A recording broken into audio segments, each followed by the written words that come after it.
ये जो एक्ट जो है, धारा जो लगा है, तो छोटे छोटे दुकानदारों पर भी लागू है। अब बात करते हैं एमएसएमई एक्ट ये है क्या, इसमें कौन लोग आते हैं, इसकी डेफिनेशन क्या है। आप कुछ भी परचेस करते हैं और उसकी पेमेंट में भी यहाँ कुछ कंडीशन मैं समझा दूं।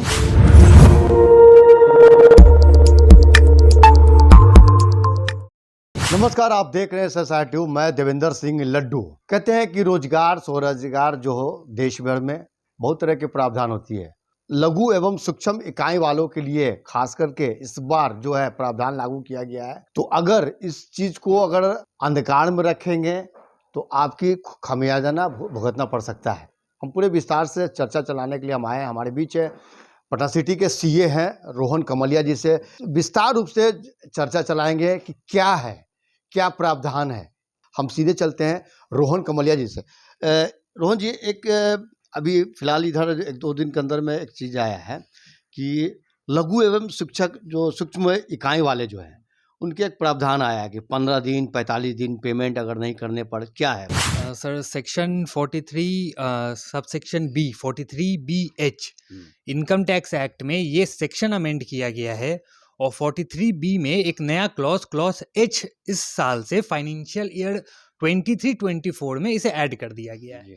इसके तहत MSME एक्ट, इसे बोलते हैं micro small medium enterprises act के तहत जो भी छोटे मैन्युफैक्चरर हैं, सबसे पहले बात करते हैं कि इसमें आते कौन है, MSME में कौन से लोग आते हैं। तो मैन्युफैक्चरर और सर्विस प्रोवाइडर इसके कैटेगरी में आते हैं।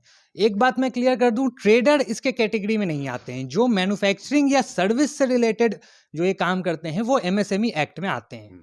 अब बात करते हैं MSME एक्ट ये है क्या, इसमें कौन लोग आते हैं, इसकी डेफिनेशन क्या है। तो MSME का फुल फॉर्म है micro small and medium enterprises.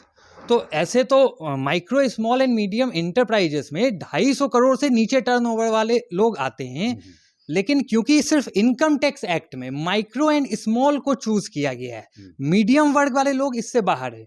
तो माइक्रो एंड स्मॉल मतलब जिनकी टर्नओवर 50 करोड़ से कम है और जिनके प्लांट एंड मशीनरी में इन्वेस्टमेंट 10 करोड़ से कम है, उसे माइक्रो एंड स्मॉल के कैटेगरी में वो लोग आते हैं।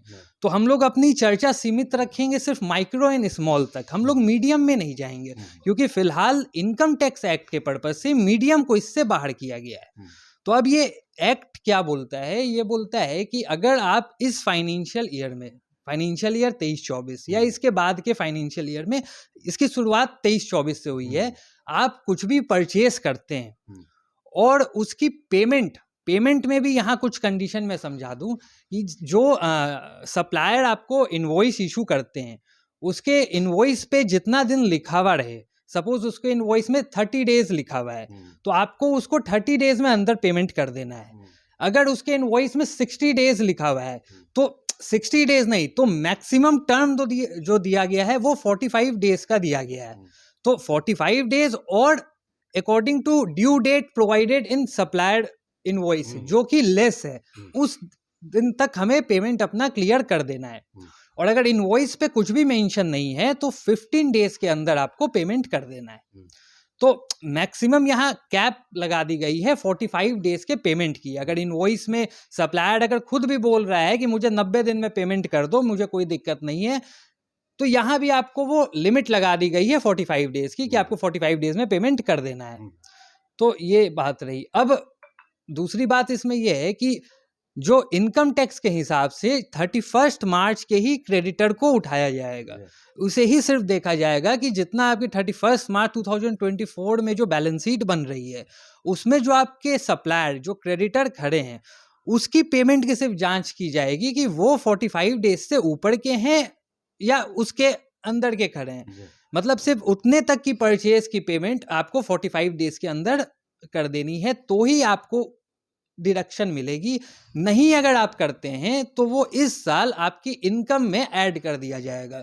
फॉर एग्जांपल, अगर आपकी टर्नओवर 5-6 करोड़ की है और आप सपोज 10 लाख की ITR फाइल करते हैं, 10 लाख रुपीस प्रॉफिट दिखाते हैं और आपकी क्रेडिटर 1 करोड़ की खड़ी है आपकी बैलेंस शीट में, तो अगर वो 1 करोड़ की क्रेडिटर सारी की सारी अगर आपने MSME से अगर आपने परचेज की है और उस 1 करोड़ में सपोज मान के चलिए कि 80 लाख की पेमेंट वैसी है जो 45 डेज के ऊपर की खड़ी है, तो आपको ये पूरे 80 लाख आपके 10 लाख में ऐड कर दिए जाएंगे और 90 लाख के हिसाब से गवर्नमेंट आपसे इस साल उस इनकम पे टैक्स ये जो एक्ट जो है, धारा जो लगा है, तो छोटे छोटे दुकानदारों पर भी लागू है क्या?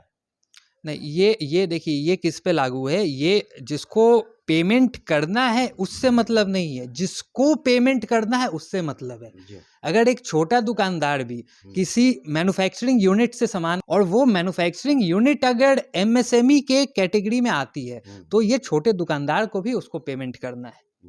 जी, बहुत बहुत धन्यवाद। ये थे सीए रोहन कमलिया जी। और जब आप अगर दुकानदार हैं, अगर वहाँ से जहाँ मैन्युफैक्चरिंग हो रही है वहाँ से अगर करते हैं, तो उस पर भी ये लागू है और ये 23-24 का है।